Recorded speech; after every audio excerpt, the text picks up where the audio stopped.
Friends, good morning. आइए आज आपका अपना चैनल ज्ञानोदय में आपका स्वागत है। आज हम स्टार्ट करने जा रहे हैं करंट के एक बहुत ही महत्वपूर्ण टॉपिक आरटीआई, जिसको लेकर के हमेशा लोगों में संशय बना रहता है कि क्या है, इसके प्रावधान क्या है, इसके प्रमुख बातें क्या है, इसकी इम्पोर्टेंस क्या है और इससे जुड़ी हुई चैलेंजेस क्या है। तो आज हम इन्हीं सब मुद्दों पर बात करेंगे और एक एक करके बताने का प्रयास करेंगे। कल भी आपने पेपर पढ़ा होगा तो उसमें चुनावी बॉन्डिंग को जो आरटीआई के दायरे से बाहर रखा गया तो वो आरटीआई में कर दिया गया है। तो आइए आज हम मुख्य रूप से आरटीआई के बारे में संपूर्ण रूप से जानकारी प्राप्त करने का प्रयास करते हैं। आरटीआई का तात्पर्य है कि कोई भी भारतीय नागरिक राज्य या केंद्र सरकार के कार्यालयों और विभागों से कोई भी सूचना प्राप्त करने का अनुरोध कर सकता है। ये तो था कि आरटीआई है क्या। अब ये हम जानने का प्रयास करते हैं कि अभी भी क्यों मतलब कि करंट में बना हुआ है मुद्दा। तो हाल ही में सुप्रीम कोर्ट ने केंद्र सरकार और राज्य सरकारों को क्रमशः केंद्रीय सूचना आयोग तथा राज्य सूचना आयोग में रिक्तियों को भरने का निर्देश दिया है। सुप्रीम कोर्ट ने कहा है कि इन रिक्तियों को न भरने से सूचना का अधिकार अधिनियम 2005 एक डेड लेटर हो जाएगा।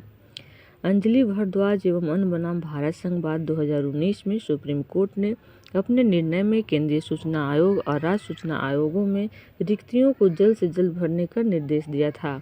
हालांकि केंद्र राज्य सरकारों राज्यों ने अभी तक कोर्ट के निर्देश का पालन नहीं किया है, जिसके कारण बड़ी संख्या में अपीलों और शिकायतों को निपटाने में अत्यधिक विलंब हो रही है। अब बात करते हैं इससे जुड़ी कुछ बातें। इसका थोड़ा सा हम इतिहास जानने का प्रयास करते हैं। 1986 में सुप्रीम कोर्ट के श्री कुलवाल बनाम जयपुर नगर निगम वाद में यह निर्देश दिया था कि संविधान के अनुच्छेद 19 के तहत प्रदान की गई वाक एवं अभिव्यक्ति की स्वतंत्रता का तात्पर्य आरटीआई से है। ऐसा इसलिए क्योंकि सूचना के बिना नागरिक अपनी वाक एवं अभिव्यक्ति की स्वतंत्रता का पूरी तरह से उपयोग नहीं कर सकते हैं। आरटीआई अधिनियम 2005 ने सूचना की स्वतंत्रता अधिनियम 2002 का स्थान लिया है। ये पीटी पॉइंट ऑफ व्यू से बहुत इंपॉर्टेंट बन जाता है लाइन कि आरटीआई अधिनियम 2005 सूचना की स्वतंत्रता अधिनियम 2002 का स्थान लिया है। कार्मिक और प्रशिक्षण विभाग आरटीआई अधिनियम को लागू करने के लिए उत्तरदायी नोडल एजेंसी है। यह कार्मिक लोक शिकायत और पेंशन मंत्रालय के अधीन कार्य करता है।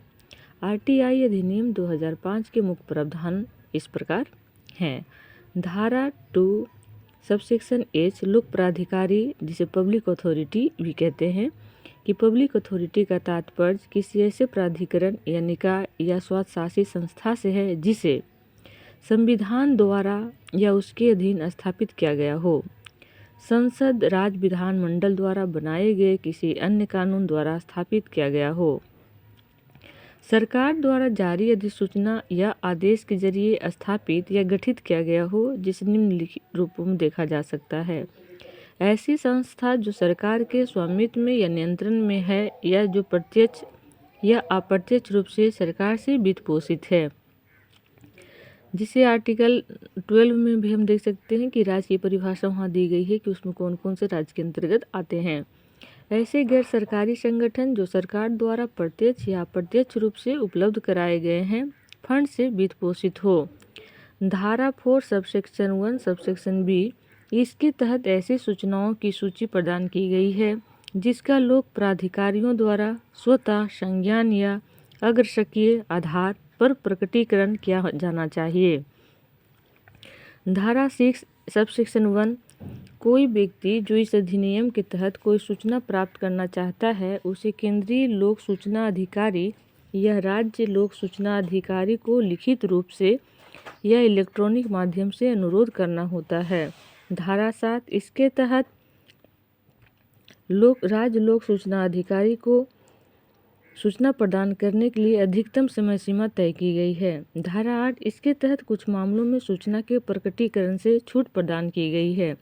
अब हम बातें करते हैं कि इसके अंतर्गत किन किन प्रकार की छूट प्रदान की गई, तो जानने का प्रयास करते हैं कि हाल ही में केंद्र सरकार ने डीओपटी के माध्यम से आरटीआई अधिनियम 2005 की धारा 24 सबसेक्शन 2 के तहत एक अधिसूचना जारी की है। इस अधिसूचना के तहत भारतीय कंप्यूटर आपातकालीन प्रतिक्रिया दल को आरटीआई अधिनियम के दायरे से छूट प्रदान की गई है। इसके द्वारा CERT इनको RTI अधिनियम की दूसरी अनुसूची में शामिल किया गया है। RTI अधिनियम की धारा 24 में यह प्रावधान किया गया है कि RTI कानून दूसरी अनुसूची में शामिल किए गए आसूचना, इंटेलिजेंस और सुरक्षा संगठनों पर लागू नहीं होगा। हालांकि भ्रष्टाचार और मानवाधिकार उल्लंघन के आरोपों से संबंधित सूचना को इस उपधारा के तहत छूट नहीं दी गई है। दूसरी अनुसूची में रॉ, IB जैसी सूचना खुफिया और सुरक्षा एजेंसियां शामिल है। CERT इनको इस अनुसूची में शामिल करने के बाद इसमें कुल 27 एजेंसियां हो गई है। RTI अधिनियम 2005 के तहत अनुच्छेदों में और कुछ चीज़ें शामिल है, जैसे कि धारा 8 के सबसेक्शन 1 सभी छूटों की सूची।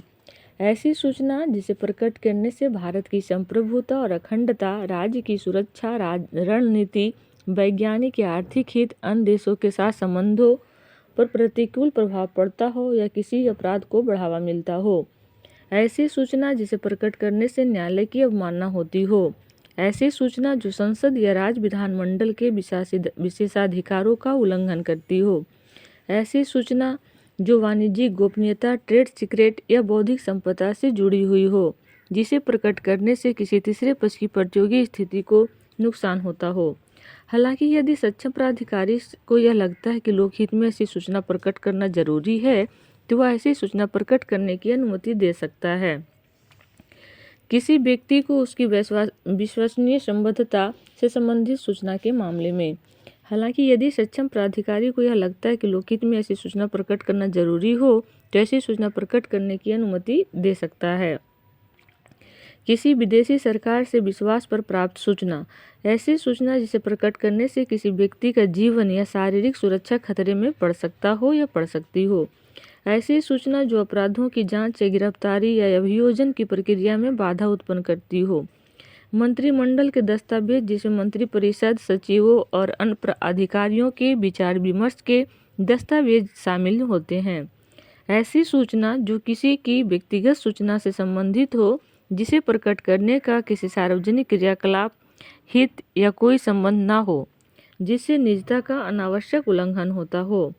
धारा 8 के सबसेक्शन 2 में कहा गया है, यदि सूचना के प्रकटीकरण के कारण लोकहित को होने वाला लाभ संरक्षित हित के नुकसान से अधिक है, तो RTI अधिनियम की धारा 8 सबसेक्शन 1 और ऑफिशियल सीक्रेट एक्ट 1923 के तहत छूट प्राप्त जानकारी का खुलासा किया जा सकता है।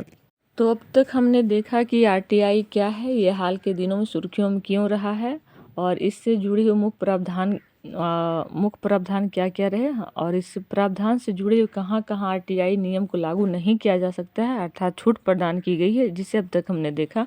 अब हम आगे बात करने जा रहे हैं कि इसकी इम्पोर्टेंस क्या है। नागरिकों को लोक प्राधिकारियों से जानकारी प्राप्त करने का अधिकार देकर उन्हें सशक्त बनाता है। नेक्स्ट, यह सरकार के कामकाज में पारदर्शिता और जवाबदेही को बढ़ावा देता है।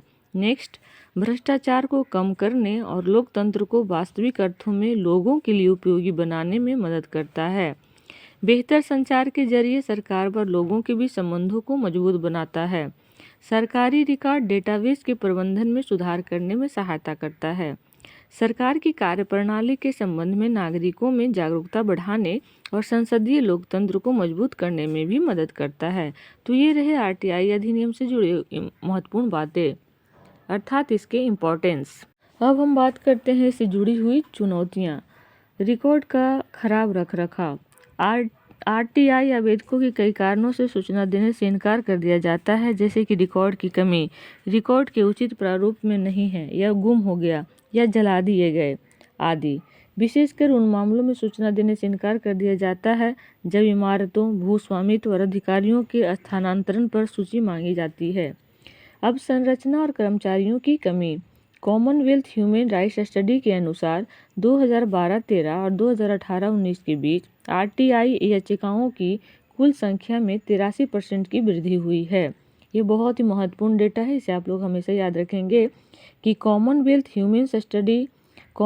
ह्यूमन राइट्स स्टडी के अनुसार 2012-13 से लेकर 2018-19 के बीच RTI याचिका दर्ज करने वालों की कुल संख्या में 83% की वृद्धि हुई है।